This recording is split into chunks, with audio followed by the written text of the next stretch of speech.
Welcome back to another episode of NFT Catcher Podcast. We'd like to remind everybody that nothing on the show is meant as financial advice, and to please do your own research. Thank you, and enjoy the show. Now the subject is NFTs. They're known as non-fungible tokens, or NFTs. NFTs are exploding in popularity. This is a technology that will forever change the way people interact. So it is happening whether you understand it and like it or not. This phenomenon is moving the digital. You have now joined Jenny from the blockchain and Michael Keene on the NFT Catcher Podcast.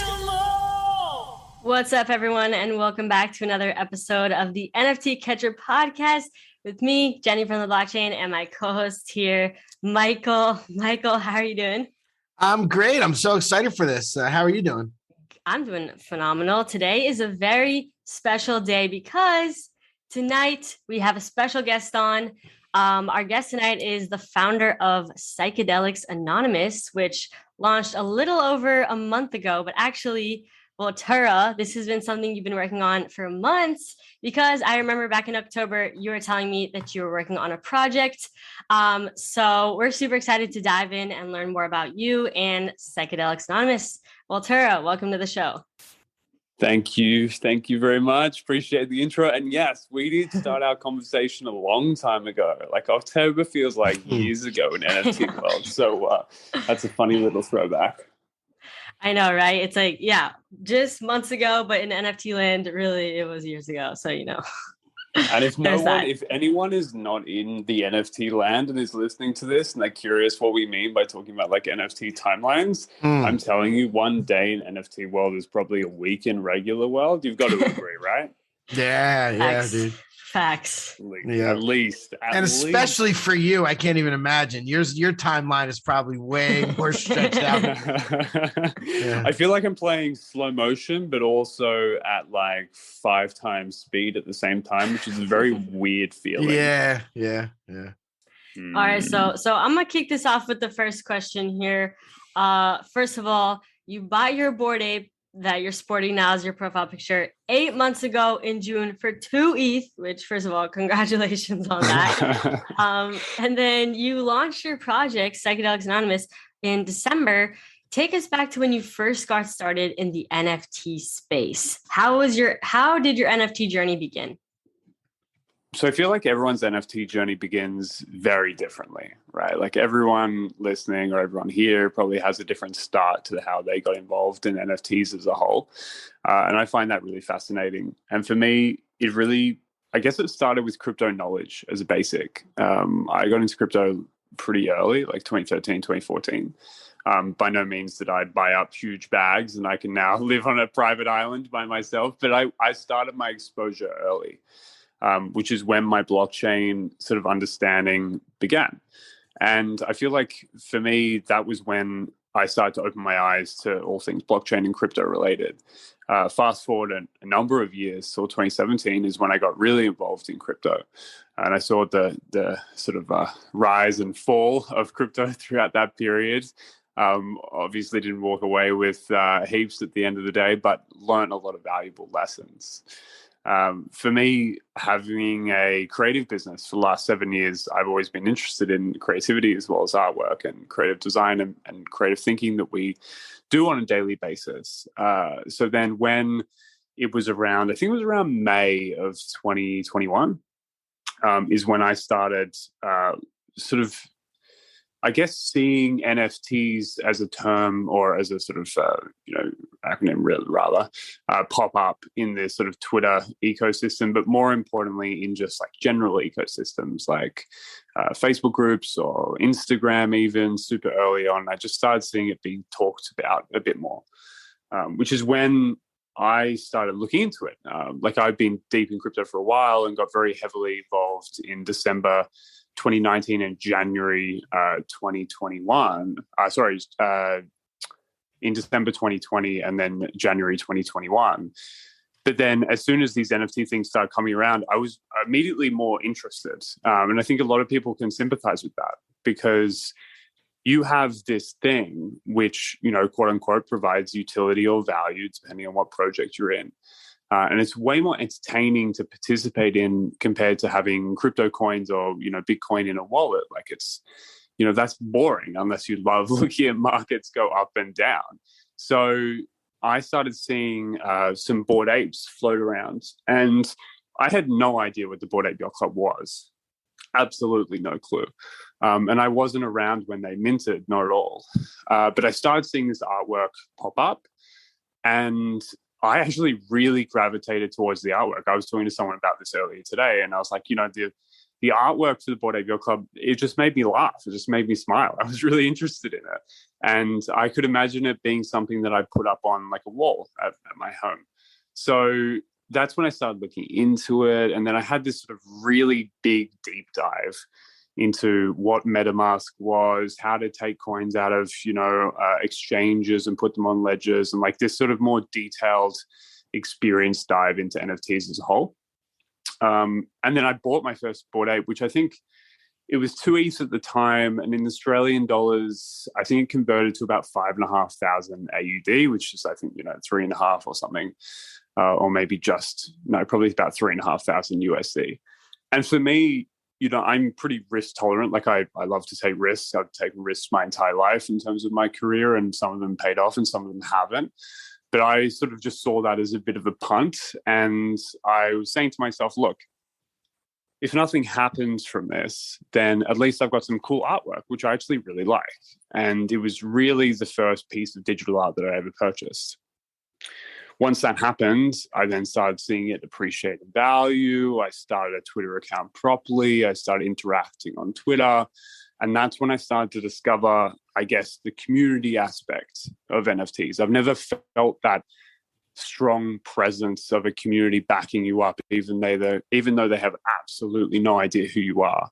And that was the thing that really captivated me and intrigued me, to be honest. Wow. Nice story. So your first piece of digital art, your first NFT was your ape? Correct. Yeah. That's a not nice, not a bad play. I won't lie. And that worked pretty well from the first. I bought mine right around the same time as you. I bought mine in like mid-May for 0.88. So it's probably just a couple weeks before. Yeah. I believe mine was June 4th. Okay. June 4th or June 5th. Yep. And I think they minted right at the end of April, if I'm not mistaken. End of April, might have sold out beginning of May, right up in there. Yeah, I believe so. I think it took them a few days to sell out. Which it did, just yeah. A wacky concept. Yeah. Now. No, it took over a week. Yeah, which is crazy. And I remember when I did it, I was sitting at my friend's house and I was frantically trying to do this because I kept seeing the prices go up, and I was like, oh, I really want to buy this now, because I was watching them when they were at like 1.1 ETH. Yeah, I was like, oh, they've gone up a lot. Like, I want to jump on the train. I remember sending, and this is no lie, I sent 3 apes to my friends, some of my old schoolmates, and I sent them all, and they're all into crypto and stuff. Mm-hmm. And they all looked at me and they're like, mate, what are you doing? Like, they're like, how much is that? I'm like, oh, it's like $5,500-$6,000. And they're like, are you crazy? Like, what? Like that? And they're like, not only do they look crap, but like, why would you spend that much money on it? And I was like, okay, well, there we go, huh? Love the proofs in the pudding now, man. They're probably all they're all now asking you for advice. And well, funnily enough, I remember I think it was a couple months ago, one of them messaged me and was like, you weren't wrong about that, were you? Yeah. Like, turns out I wasn't, but right. That's amazing. Okay, so then you got a Bored Ape as your first NFT, you started kind of jumping into the space, and then what like compelled you to start Psychedelics Anonymous? Like, why did you decide you wanted to start your own project? So I think I briefly mentioned this when I was talking to Nicole the other day on a Spaces, and I don't think it's necessarily about like what was my point of deciding that I wanted to do my own project. The way I've done my career and the way I've sort of angled myself is I'm always going to try everything. Like, if it's relative, if it's something that I believe would be successful, I'm going to try it. Like, there's no if or but about that. So I think as soon as I saw the space beginning to like explode in a vertical movement, I then thought to myself, well, okay, I need to figure out what I'm going to do. Like the question wasn't really, should I do one? It was like, all right, now what do I do? What's my project going to be about? And I think that's an interesting distinction for a lot of people because they're more thinking about, should I do one? And I was chatting to someone this morning about whether they should do one. And I was going through some of their concerns in their head. And all of the concerns that they brought up to me we're just wired differently as people. But all those concerns, I was just like, I acknowledged them and moved on because I was never concerned about what happens or what's the next move. I was always just thinking about, well, I'm doing this, but what do I do specifically? So then if we take that into consideration, my next thought was, who am I going to do it with? Like, who am I going to be able to champion this with? It wasn't really, should I do it? It was like, who do I do this with? Who do I bring in on this? And the obvious answer for me then was Adam, who is someone I've been working with for I think 6 years, every single day of the week. Saturday, Sunday, doesn't matter. We've worked through a lot of different creative projects and processes and built a really, really comfortable business out of creative methodology. And we've gone through some pretty hard projects and some pretty cruisy ones as well. So for me, assembling a team is really important. I've harped on about this for a very long time, but selecting someone you can really trust and someone can execute at a high level is really important. So then, funnily enough, how that conversation went was probably different to what a lot of people would assume. I got a call from Adam. It would have been really early on. It would have been, if I bought in June, it would have been maybe very early August or late July. And he's a very creative person. As much as he's a creative director for my company, he's a creative person himself. He loves creating things that are wacky and cool and futuristic. So he actually called me because he knew I was aware of crypto and have been in crypto for a while. And he asked me, he's like, oh, do you have any hardware wallets? Do you have any offline wallets and stuff? And I was like, yeah, I got a ledger, I was explaining it to him. And he was like, oh, cool. And so we had that brief conversation. And I was like, so what is it for? And he was like, oh, I've been learning about NFTs a bit, and I think I'm going to create some. I was like, oh, yeah, I know NFTs. I've been sort of diving into it for a little while now, a couple months. He was like, oh, yeah, cool. And he was like, all right, I'll chat to you later and stuff like that. I was thinking, I don't think he realizes what I meant by diving in. I'm, spending 24/7 on this for months. But, I didn't want to go too hard, too fast. So I just let it go. And then I think it was a week later, called me again. He was like, oh, it was another question relating to NFTs. And I was like, and I answered it pretty deep in a detailed fashion because I knew what I was talking about at that stage, or to a degree. And then I said, Adam, I really know this. I've really been spending a lot of time on this NFT stuff. Do you want to talk about it? He's like, oh, yeah, I'm just thinking about doing my own NFTs and stuff. And I was like, Adam, I'll send you my wallet, have a look at my wallet, and then call me afterwards. And he's like, oh, okay. So hung up the phone, sent him a text to my OpenSea address and texted it to him. And then he called me 2 minutes later and he's like, wow, you've got a Bored Ape. And I was like, yeah, I know. I'm like, I know. I've been telling you. I know this stuff. I've been learning about it. And then that's when the conversation began. So it took a little while for him to sort of realize that I wasn't actually, talking out of my ass a little bit and going oh, yeah, I've been researching it. I've actually been into it. So then the conversation with him progressed pretty smoothly because we were both like, cool, let's do something. But what do we do? And that's when we sort of went down the route of psychedelics. We both have a lot of close friends that have suffered from a lot of mental health issues. We both obviously have a lot of friends that use psychedelics to help, boost their lives and their happiness and help fight things or that they might be fighting themselves. And we really paired up with the idea of, partnering on a psychedelic basis and trying to promote extra research into that side of things. And then we just started experimenting with artwork, and it just became really an experimentation process. Wow. How many people are actually on the team overall? when you put it on, I guess. Yeah, so it grew based on what we needed. We're both pretty familiar with building teams. We bring in people when we need to bring them in. So initially, it just started as me and Adam. We were the ones coming up with the concept of Psychedelics Anonymous. I came up with the name while I was sitting on my couch, I'm pretty sure, eating tacos or something for dinner. And then I called Adam straight away, and I was like, that's the name. That's what we're doing. That's what we're calling it. Wow. So we were sitting there and sort of brainstorming this stuff, and then realized we needed a really good artist. We both recognized that if we wanted to make this thing successful, it needed great art. Now, great art at the end of the day doesn't take it from 0 to 100. A lot of people think it does. It doesn't. It takes it from, probably 1 to 50. And then from 50 to 100 is the work that the team puts in to make it actually intrinsically valuable.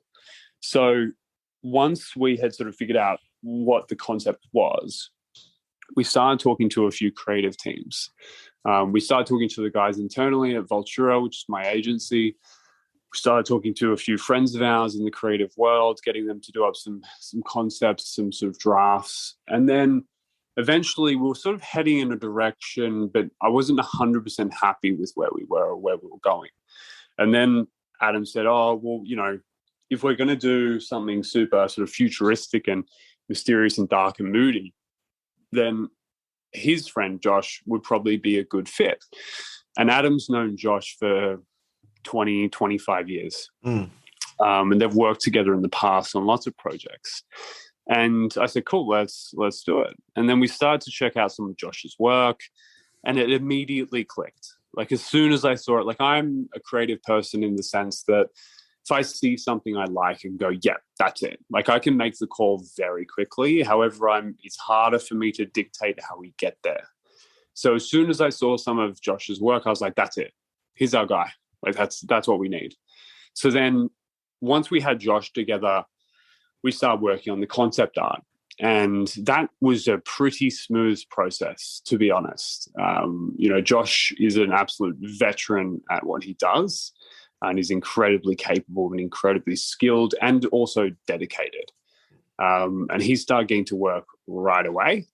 And then the art sort of started progressing from there. And I started sending some pieces of art to some people in, I think, when we started getting really close to sort of fleshing this out properly. And the feedback that I got was incredible, really, really, really good. And you sent me art. You sent me the art. Yeah, did I? Yeah. I'm pretty sure I did. Did I send you horns with the one with the horns? Yeah. I was looking back and I was like, oh my God. Yeah. So I started sending it to a bunch of people to just get some initial thoughts and feedback, because obviously user feedback, customer feedback is that first and foremost thing that you ever need to do. So then once we had that together and we had the artwork sorted, we need to get some sort of foundations built. And some of the foundations were pretty simple. We needed some really high-hitting advisors for us to help open some doors for us, push us forward.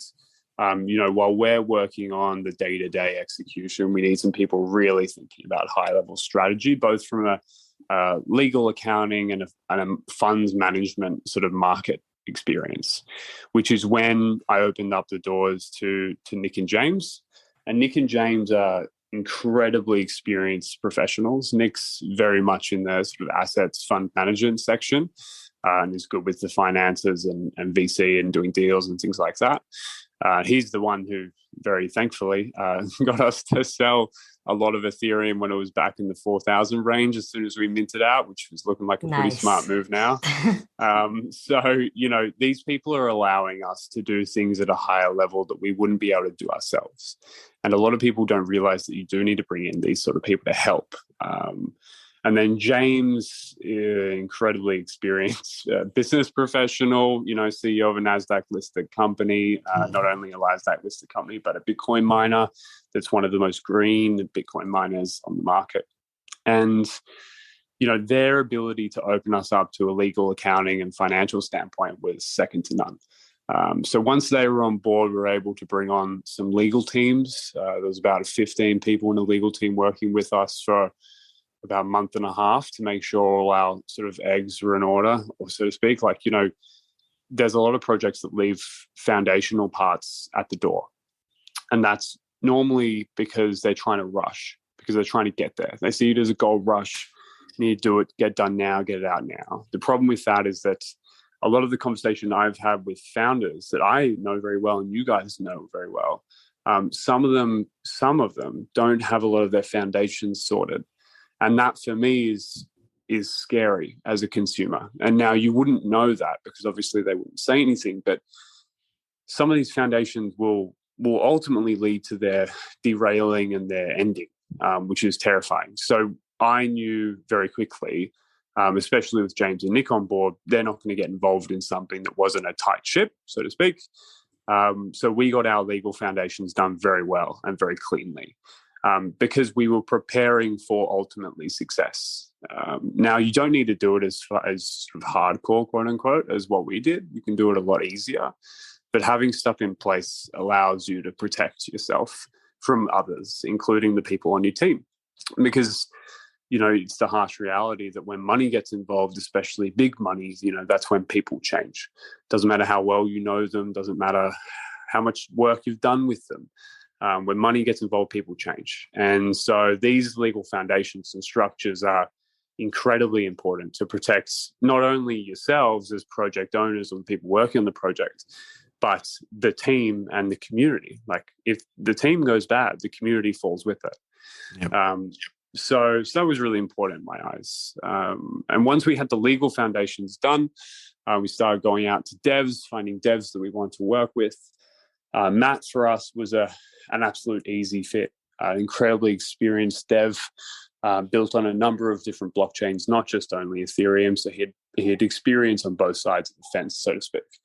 And that allowed us to work pretty quickly from a dev standpoint. And that was, very sort of handy that he was here and available at the time. And then for our event side, we've got Kate, who's transitioning more into a full-on hands-on role with us, simply because now that we are where we are, we can start working on things like events and experiences for the people in our community. So then that being a foundational sort of team and level allowed us to explore out, to other aspects. Having a creative agency myself, it was very easy to sub in resources when we needed them, because I'm essentially just giving my agency myself as a client, right? Like that was very lucky. So when we needed, Web 2 integrations and we needed a website and all that sort of stuff, we have a team we've been working with for, 5 years. We could sub these people in so quickly. And these are people that we trust, absolutely. And therefore, we had no Web 2 issues, which is quite funny when you see Web 3 companies and NFT collections have Web 2 issues, like websites crashing and stuff like that. So the team is pretty fluid in terms of what we need and when. I think the last update we gave, we spoke about two things mainly. There was our sort of scrum of 3 Web 2 developers that were helping us web sub them into a full-time basis. They were, helping us when they needed to help us. We've now got them on a contract basis that, they're with us and ready to help us at any given second, simply because our Web 2 needs of expanding more pages and so on and so forth is going through the roof. And then the other side is creative agency. So, as much as my personal agency is creative and great, we do lots of work, but we aren't on the level of which we needed for something like this. This is a beyond level. And I'm, knowledgeable enough to understand and not be sort of arrogant to be like, oh, no, we can handle it ourselves. Like, no, we need some big guns to help us do some of this stuff that we're executing on. So a agency in the US, they've got a 50-person creative team. They're helping us do a number of different activations and activities for Psychedelics Anonymous over the next couple of months and probably the couple of years. Because from a resourcing standpoint, we don't want to slow down. Like if we went to hire these level resources ourselves, it's going to take a month to find them. It's going to take a couple of weeks of negotiation. Then it's going to take at least a month to really onboard them properly. And then once we start getting output, it's like 2 or 3 months down the track, and it's not fast enough. So by being able to sub in a creative team that we're contracting, we forfeit a little bit of cost. It would be more expensive than if we did it in-house, but we benefit in speed. We benefit in accuracy because these people don't miss, which is really important. And we'll continue to do that as we build our internal resources as well. That's amazing. Yeah, I love that. Like making sure the foundation is built properly and that you have a strong team. Those are huge for NFT projects to succeed. So I was wondering if you can take us to when you first started marketing Psychedelics Anonymous. I mean, I remember when your personal account, you just had a couple thousand followers and you grew. I just checked, you have 150,000 followers now. You grew like super fast in just a couple months. And I remember you did a whole whitelisting game thing, with Twitter. And I'm just curious, first of all, how did you grow on Twitter so quickly and gain such a loyal following too? And talk to us about these whitelisting games that you did. So to bring us back to understand how that worked and why that worked, you really have to understand that marketing, and for me, I've been in the marketing world for a while, right? Like marketing for a lot of people is just seen as advertising stuff and promoting stuff and paying for stuff to be promoted. It's not factually correct. Marketing is a lot more than that, especially successful marketing.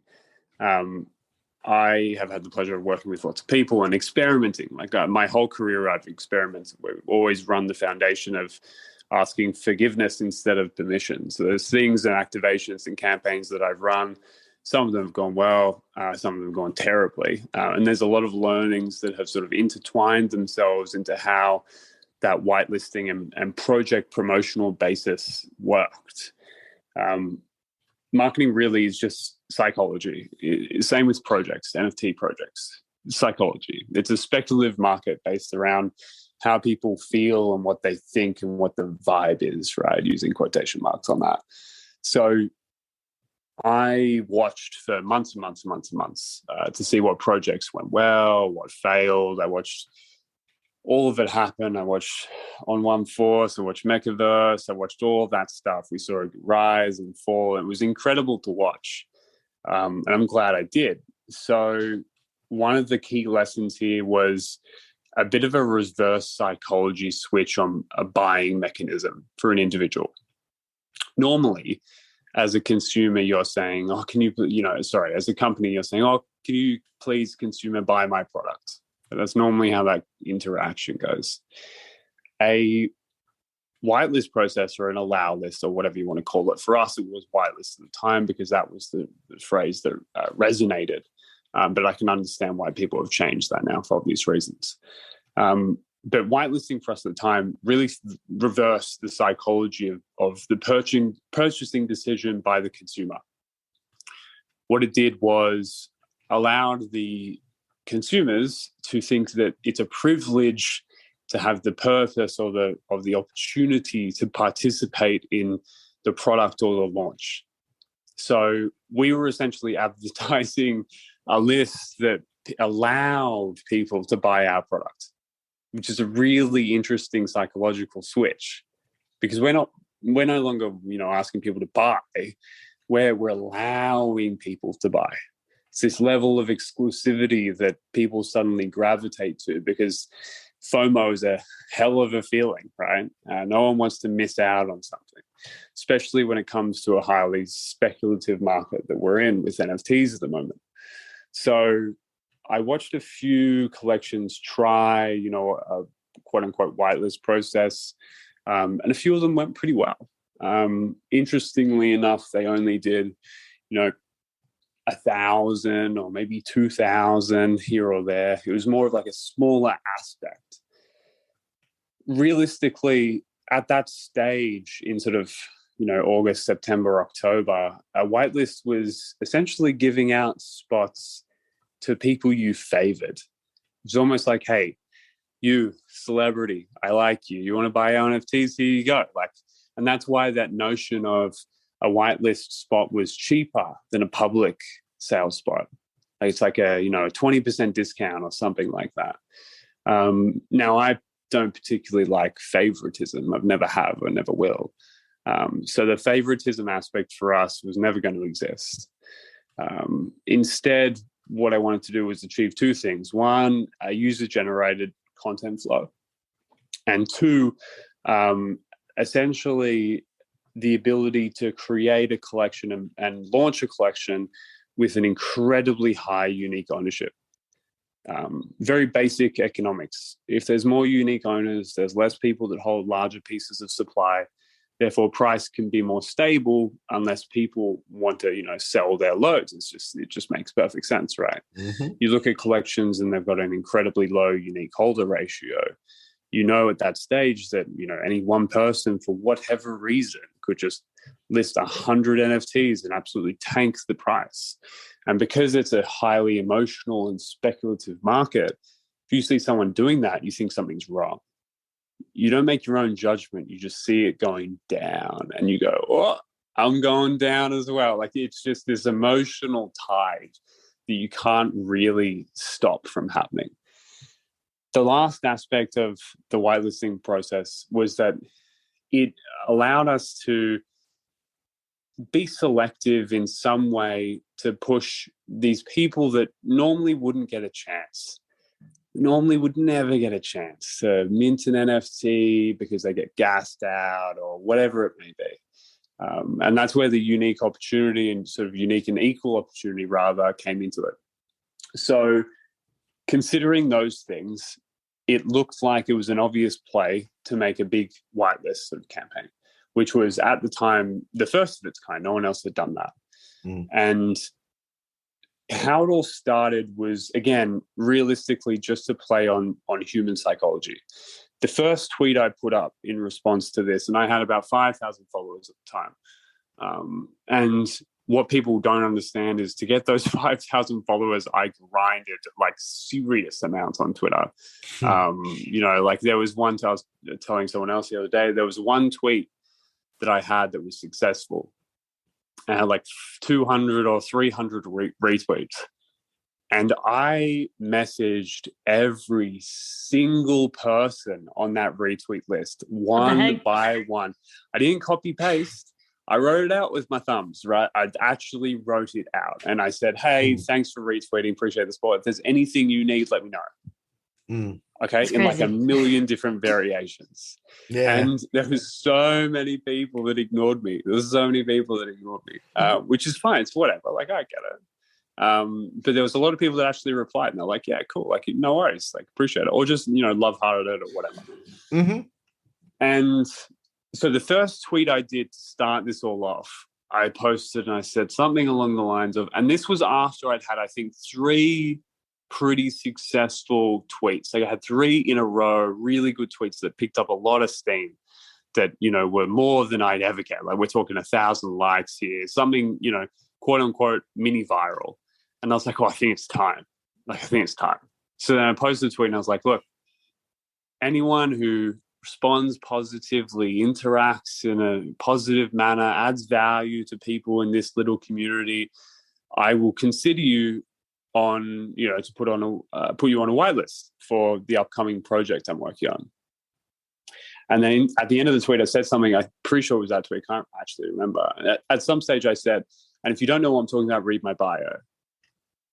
So in my bio, I put that spiel. It was basically like a public and proven team with a 10-figure track record doing next-gen art and utility projects, right? And then there was a lot of people that responded to that tweet. They were like, yeah, cool, awesome. Like, being positive and being nice and being friendly. And that's when the flywheel started. For the subsequent 3 days, I did not sleep. Like I did not sleep for 3 days after that tweet. Because I know when something begins, it has to continue on that. It's a flywheel. You gotta keep going. There's no sleep that's going to happen. Yep. So then, people started posting, really positive things, and I just started retweeting them all and being like, whitelisted, like just throwing it out there. And then everyone started responding more on the tweets where I was whitelisting people, and it just turned into absolute mayhem. Dude, you were tweeting so much. I remember everyone else. Some people are even getting mad. They're like, "Yo, who's this Voltura dude? Just like doing all these whitelist tweets." You were going ham. Yeah. You're going hard. There was one specific influencer who is very well known who got very pissed with me, and tweeted something about it. And I messaged him or her and said, "Hey, look, it's not spam. Like, I'm actually working on something." And I sent some artwork, and I said who I was working with. I was like, I'm working with people who CEO of NASDAQ listed company, like I gave some details, and they responded back in a bit of a pissed manner. But, at that point I was just like, oh, it's too far gone. I don't give a shit. Like, I'm just going to do it regardless of what you think. Block me. I don't care. Yeah. So you don't want to throw any names out there? Was it Shamdu? No, I'd rather not. Okay. All good. We'll start guessing. No, I'm just kidding. Yeah, it's guessing time. So blink twice if we get it right. Blink twice if it was our chick. Yeah. I'll cough twice. No, it wasn't our chick. It wasn't our chick, actually. Okay. So anyway, so then this flywheel began, and I started doing, tweeting, being like, what does my bio say? And then everyone was copy and pasting my bio, and I was retweeting, whitelisting them. So every time I was like, read my bio, and they were just like, it's this. Like, it was just turned into this flywheel.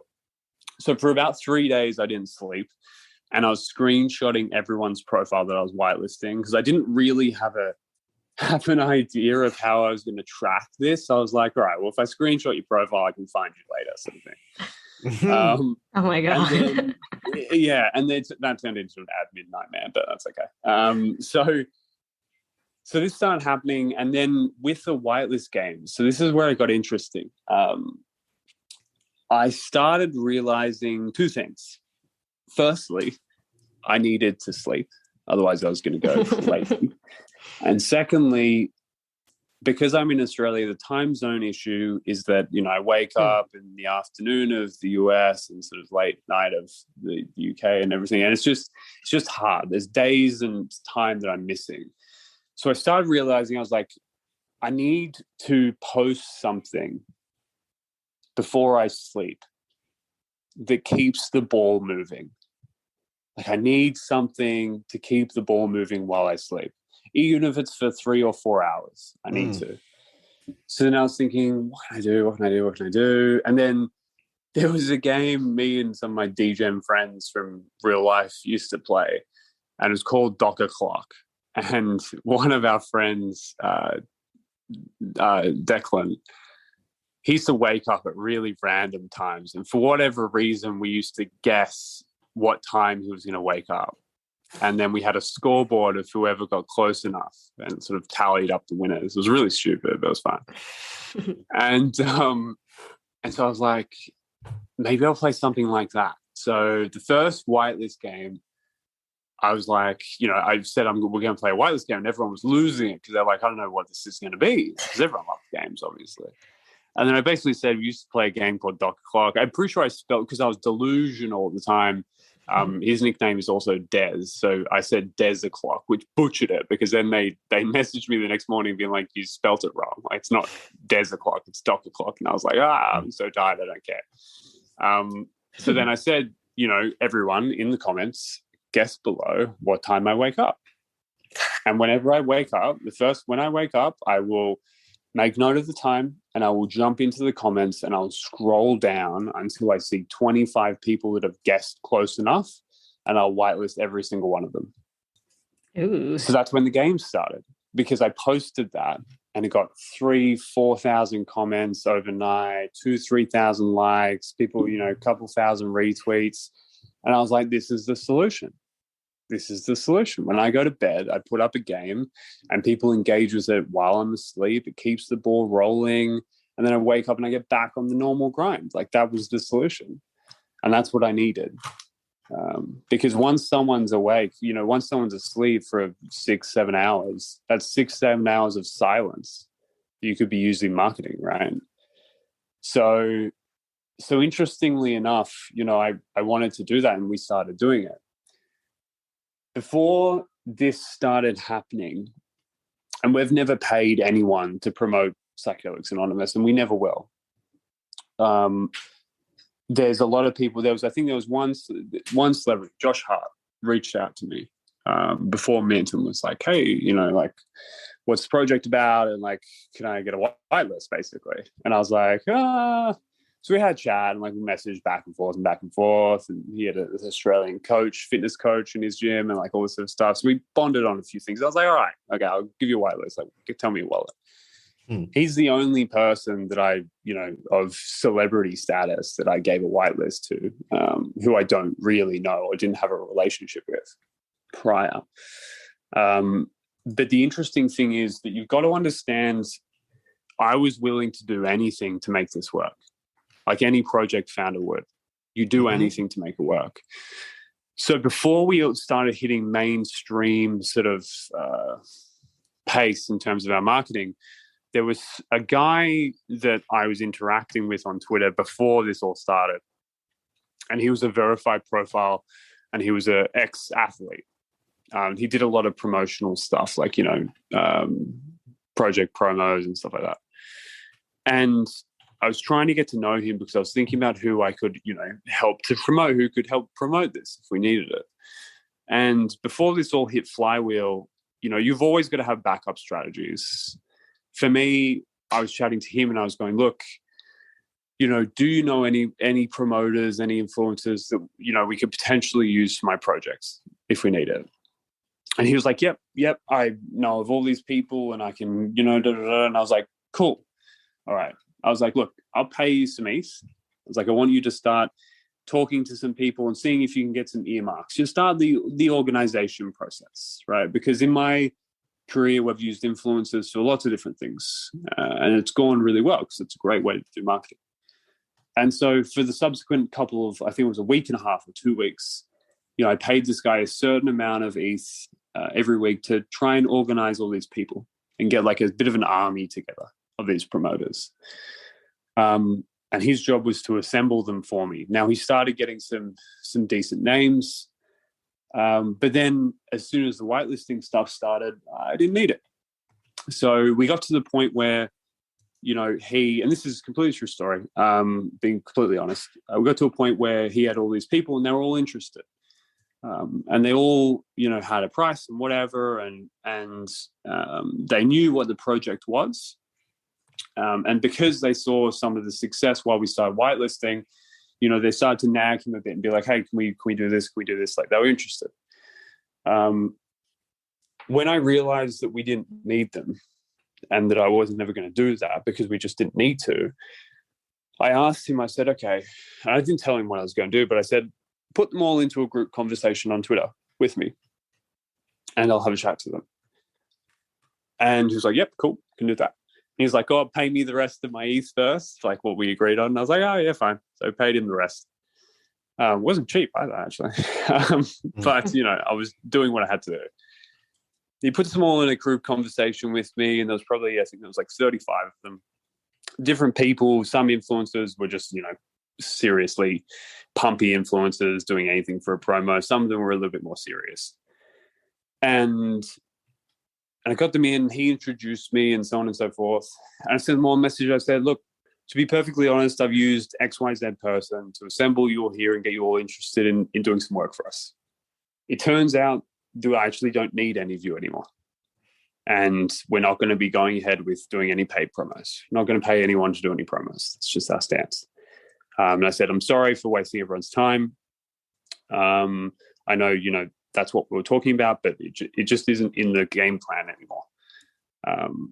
And I said to all of them, I said, look, if any of you are, engaged and doing exactly what the community is doing, by participating and retweeting and getting on board with the fun, then I said, I'll look for your names a little bit more specially. And if I see you participating, I'll put you on the list. And most of them just ignored me. Probably like 5 replied or, 6 replied and said, okay, all right. A few just left straight away, probably were a bit pissed off or whatever, which is fair enough. And I think 3 of them made the whitelist because they were actually participating. Let's And the go. rest, would have been like 30 others just didn't bother.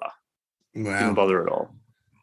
So it's very interesting because, you see from an outside looking into Psychedelics Anonymous and myself and everyone who's working on this, you see the finished product, so to speak. You see the work and then the result.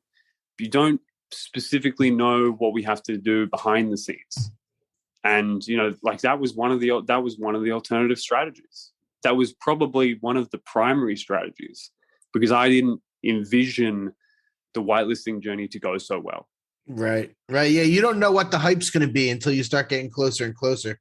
Like when you're Correct. building, you don't really know that. There was so much good insight on the last, whatever it was, 10 minutes of you just talking about that journey.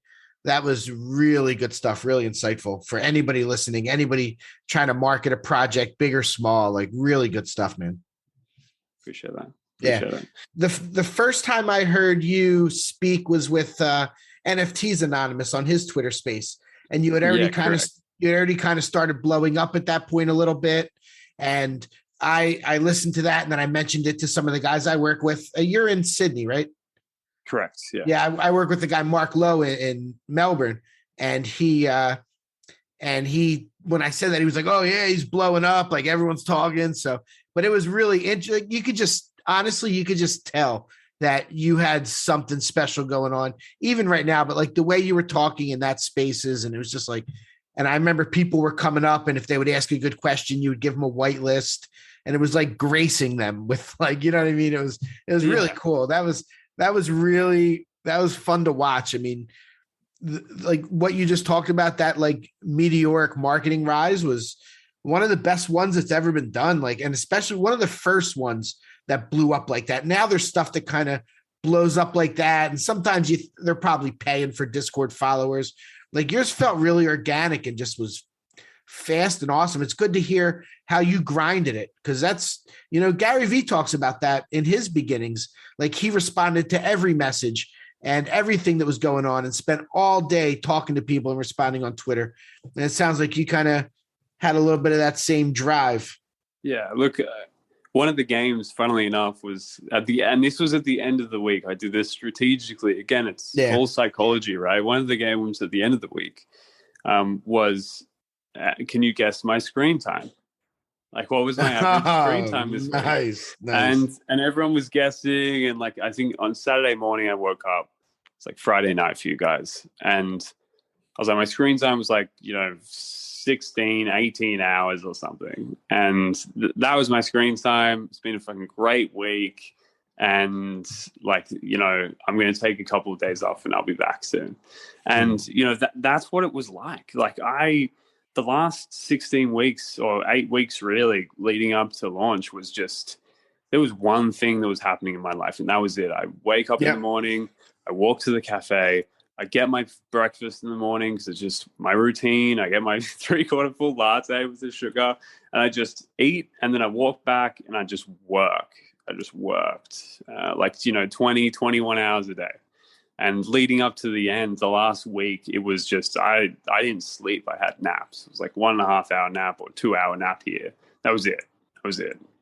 So, this stuff, again, like you look at the end product and you go, cool, it's great, it worked well and da-da-da. But the work that goes into some of this is just outrageous. Yeah. And, some of the projects that really do well, it's because the people behind them have really, really pushed. And that's something that I can respect. Now, we don't know who's going to make it, quote unquote, in the end. We have no idea. But we just have to bet on the people. And that's what one of the things that I pushed really hard. I was like, it doesn't matter what the project is like or how it launches or whatever. The people will figure it out. The people will make it happen. So bet on teams and don't bet on anything else. That's all you need to bet on. Yep. Yeah, we say that. The best bets in the space are made on people. For sure. Yeah. And like any VC knows that. You bet on the jockey, not the horse. Yeah, okay. Nice. Michael, you should share your story about Nikki. Yeah, so I didn't get on the whitelist. It was hard to get on, whatever it was. But I was watching it closely, and I think it was like December 23rd or December 24th. I bought one of the Genesis memberships unrevealed for like 0.44 and 0.45, somewhere up in that range. And one of the ladies I work with, Nikki, watches my wallet, and she saw that I bought one. Christmas morning, she woke up and bought one unrevealed, tiny bit more, it might have been 0.5, whatever it was. And then when they finally revealed, she had the number 7 overall rare piece. Yep. She has the number 7. That's incredible. Isn't it? So Isn't good. it? Yeah. She is amazing.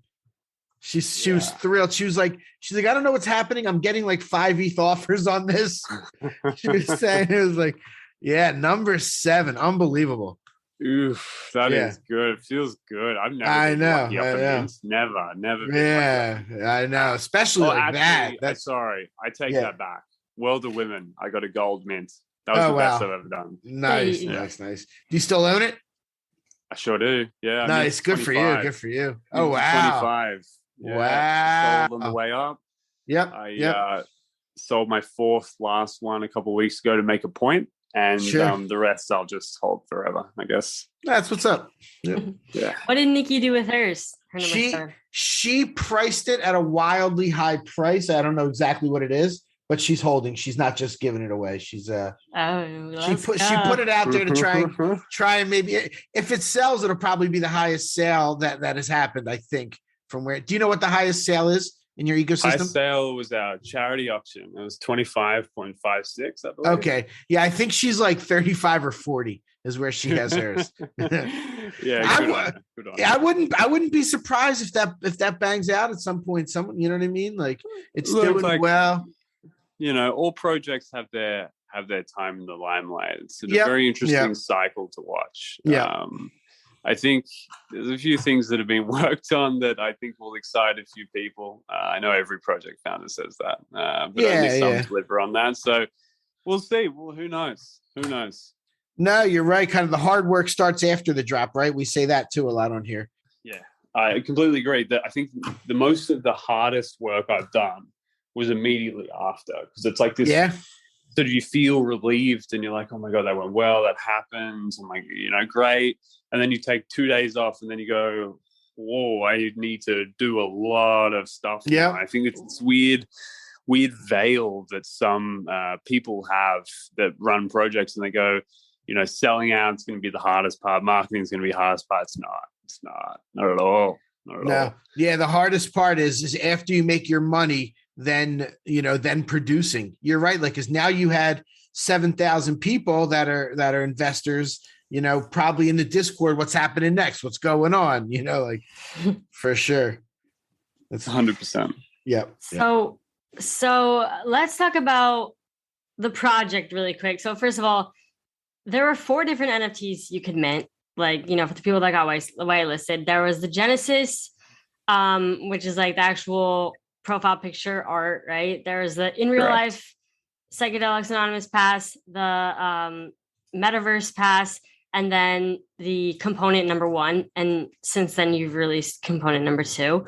But can you just kind of like briefly like talk about each one and like walk us through a little bit on each one of those? For sure. So the concept of releasing 4 needs to be sort of seen as 2 things. When we initially began the journey of explaining this to people, because it was very new, there's one YouTuber actually that I remember pre-mint was just bagging us and be like, this is never going to sell out, 38,000 FTs is a joke, all this sort of stuff, which is funny, right? But I can understand it because it is new and it is different, and people don't like new or different things, even though that we're in an industry where new and different thrives. So it's a bit ironic. The Genesis membership is always going to be our highest tier of NFT. Obviously, it's a collectible. There's artwork that's attached to it that was made by Josh. It's a blood, sweat, and tears project where he slaved away for 18, 20 hours a day for a very long time. And that artwork is tied into the story of Psychedelics Anonymous. And if anyone's read the story, they'll understand what exactly I mean by that. It reflects the mood, which is quite dark and mysterious and dystopian.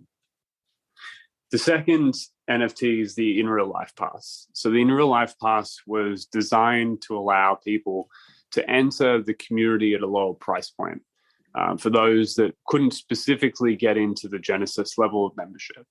That pass comes with it not only access to all of our in real life events and so on and so forth, but it also comes with a free set of merchandise, which we're working on at the moment. We've got some more samples for, which is great.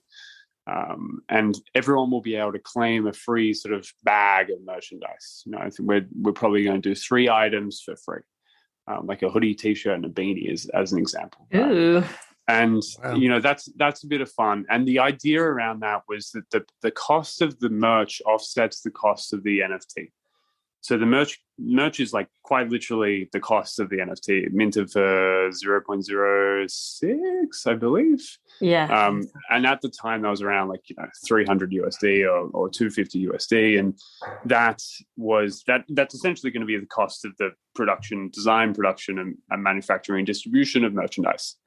So the idea was that once that had sort of happened, everyone gets their, unique value, and then they just move on and use it purely on a utilitarian base to access in real life events. The second is the Metaverse Pass. Now, the Metaverse Pass is using the same logic as the IRL Pass. It's for those people that can't necessarily attend events in major cities. Like, obviously, we're going to have an event in New York City. Obviously. Now, if you're on the other side of the world, it doesn't make logical sense for you to get there. All right. Especially the way we did the whitelist. We have people from all different walks of life. People that never would have been able to buy this NFT if it was gas war. We have heaps of different people. So that was designed to help people integrate themselves into the virtual sort of world of PA. And it also included a set of wearables, which we're working on at the moment as well, which will be for free. They can claim them for free. That also, obviously, same logic as in Real Life Pass, allows them to access our metaverse level events or virtual events. An example of one of those coming up is we're having a one-on-one Q&A chat with a very, very famous professor of a word that I cannot pronounce, talking about psychedelics and what they are and how they work and how they benefit people. So that'll be held in our Discord, and users of, holders of the Genesis will be able to attend, and then holders of the Metaverse Pass will also be able to attend. So it allows them to come and participate on a virtuals level. But if you hold an IRL pass, you don't get to attend because it's not an in real life event. The component number 1 is the most fascinating part, realistically, of Psychedelics Anonymous. It's the first component required for the mini game experience. That's how it was described.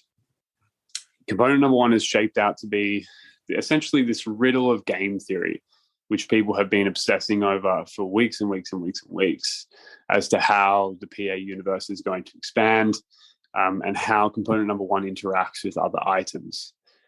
Component number 2 is obviously out, and that was a free claim. I think component number 2 floor price is around like 0.6, 0.7, so that's great for everyone involved. But component number 1 really was just that. It was just component number 1. There was no real information. It just said, this is part of the game.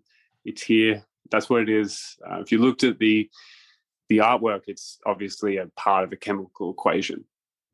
And that minted 0.045, which ended up being almost one of the most valuable pieces. At its peak, it went to 0.8 each, which is, for a 0.045 mint, it's not bad. It also took a couple of days to sell out. And I was slowly saying a little bit more like, this might be more valuable than you once think. Just because it's the cheapest NFT sitting there, it doesn't mean it's the least valuable. So that was a bit of an experience. So that's really a summary of all the 4 NFTs at mint. Nice. I just bought the in real life one because I've been watching the shoot. price. I just bought it purchase, folks. as we were sitting here. I was Wailed in. I guppied in. I bought one, so that's fine. That's fine. Doesn't matter. No, it's cool. And I still have my Genesis that I haven't even listed or won't list. It's like a middle of the road one, but it's cool, and I'm definitely, really excited to see what you have coming down the pike. Yeah. I have a in real life pass and metaverse pass as well. So now, Michael, we both have it in real life pass, so we can go to the events together. Let's go. Yes, Exactly. I actually got an event quote back today. We're just looking and teeing up a bunch of different things. The event quote was eye-watering. It was for New York. It was something that we're looking at doing. It was 1.7 million USD. Damn. What is that for? Is that for June for NFT.NYC? Correct. Yeah. Nice. That's what's up. Ooh. You trying to rent out like I don't know, Terminal 5 or something for that price? It's like we're doing a few interesting things. We'll see how it works out. Cool. Madison Square Garden. I mean, that's an expensive that would be an expensive field trip, that's for sure. Yeah. Cool. That's exciting, man. So I guess once the sort of set of 4 NFTs are really explained, I guess the next explanation really comes into what's been keeping everyone so engaged for the last however many weeks, which is really relating to the game theory and how that works. We've published a bunch of equations which have the need for different things to be used to get to a certain outcome. And it's, the community's been loving that level of engagement to understand what's going to happen next. And I think, there's one thing that I noticed really clearly is once a collection of projects launches, a lot of the time they fall off pretty quickly, right? Because it's really quite hard to provide quick value. We're 4 weeks in. It's very hard to do substantial activities 4 weeks in. If you look at any other very large NFT collection, it takes a long time for them to start providing real sort of life utility, quote unquote, and sort of building.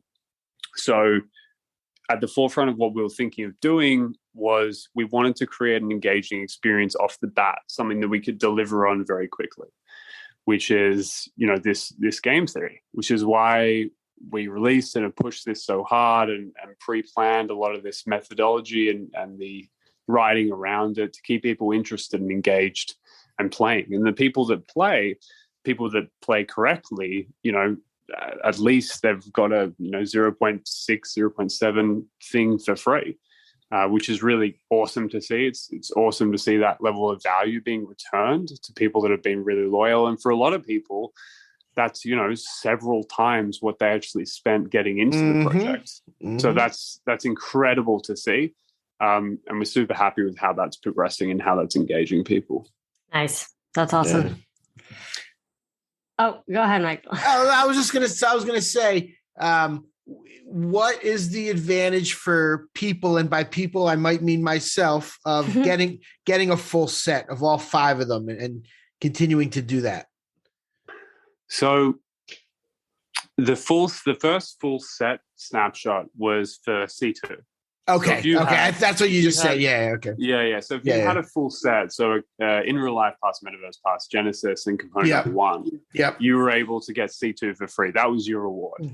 Cool. Okay. It was funny. Someone yesterday said, why didn't you tell us to get all 4 at mint and so on and so forth? I was like, look, if I tell you how to play the game, I can't. It's not fun. Like I can't actually tell you, hey, if you want to win, this is what you've got to do. It rewards people with courage and persistence that are willing to actually, put themselves on the line to get that. So that was the first full set snapshot to get C2. Now, there's actually another snapshot that's happening imminently. We've given out 3 warnings. We always give out 3 warnings. Okay. And it's a snapshot for what's called PAPP. And there was a tweet that was posted of a small little animation the other day, which people are tearing to pieces, trying to understand what exactly it is and what exactly it means, which is always lovely to see, right?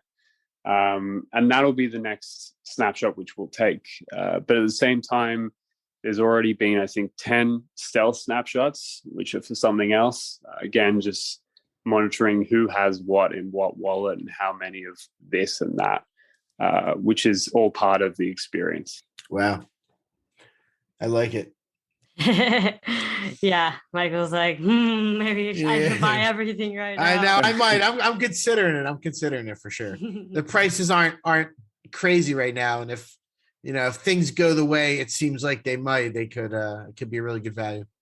You actually said you put a tweet out the other day and you don't have to talk about it if you don't want to, but you said something like, we're doing something as a gift for everybody that's not an NFT. So we're doing a little gift for everyone who holds it, because there's obviously the game, which is for us right now, and has been for right now, very, very around having a full set. And that's just how the cookies crumbled for the first few sections of the game. While we build out the individual utility for each individual item, so, in real life events, the virtual conferences, and so on and so forth, we thought it'd just be nice to give out something to people who hold a Genesis NFT, just as a bit of a token of our appreciation. We'll work on that. We'll probably announce that relatively soon, just to say a bit of a thank you and just give a little bit of something back. Cool. Is that an alpha leak? Nah, it's not an alpha leak. Alpha leak! No, I'm pretty careful with what I say. It's been my job for the last 6 years. It would be an alpha leak if he said what it was. Correct. Yeah. But we're not going to ask for that. Or are we? Well, if you ask for it, all you're going to get is a silent answer. The silent treatment. Okay. Reverse psychology. Exactly. All right. Well, this has been honestly a very fun interview. Like, first of all, Voltura, Lewis, I don't know what you prefer me to call you, but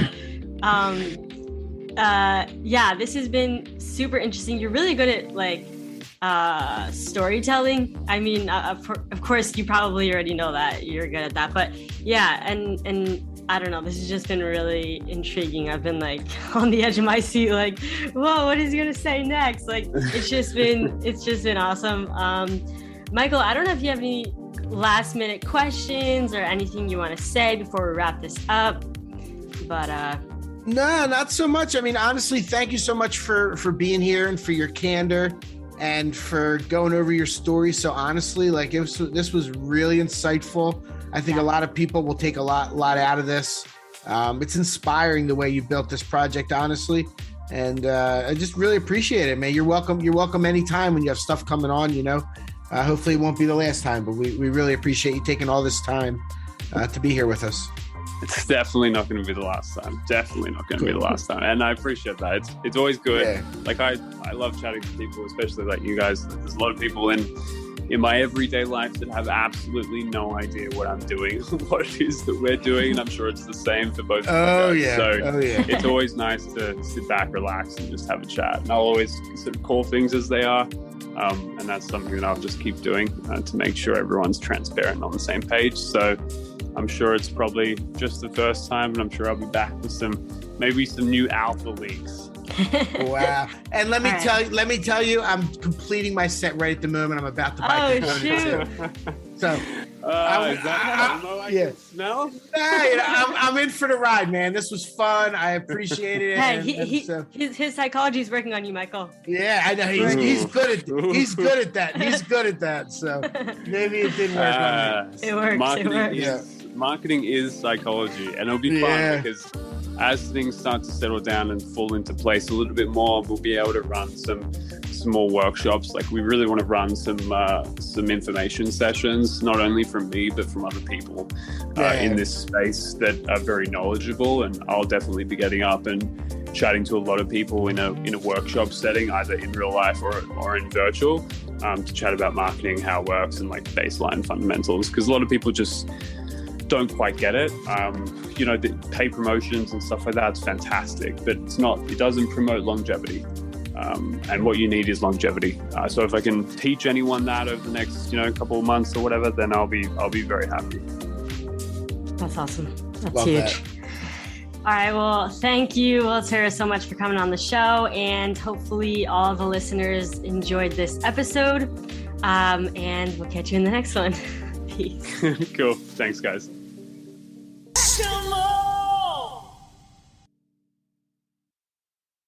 Thank you for tuning in to the NFT Catcher podcast. We hope you enjoyed today's episode and learned something new about the exciting world of NFTs. If you enjoyed today's episode, please take a moment to subscribe to our podcast on Apple, Spotify, or wherever you listen to your podcasts. And if you really love what you're hearing, please leave us a rating and review on your favorite platform. If you want to stay up to date with the latest news and insights from the NFT space, be sure to follow us on all the socials at NFT Catcher Pod. You can follow Jennifer at Jennifer_pseudo and Michael at NFTicket. I'm your producer, Andy, and I'm at AJC254. Our theme song's by It's Just Los.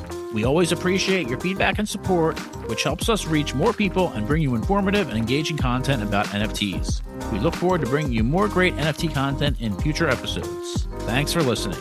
Peace.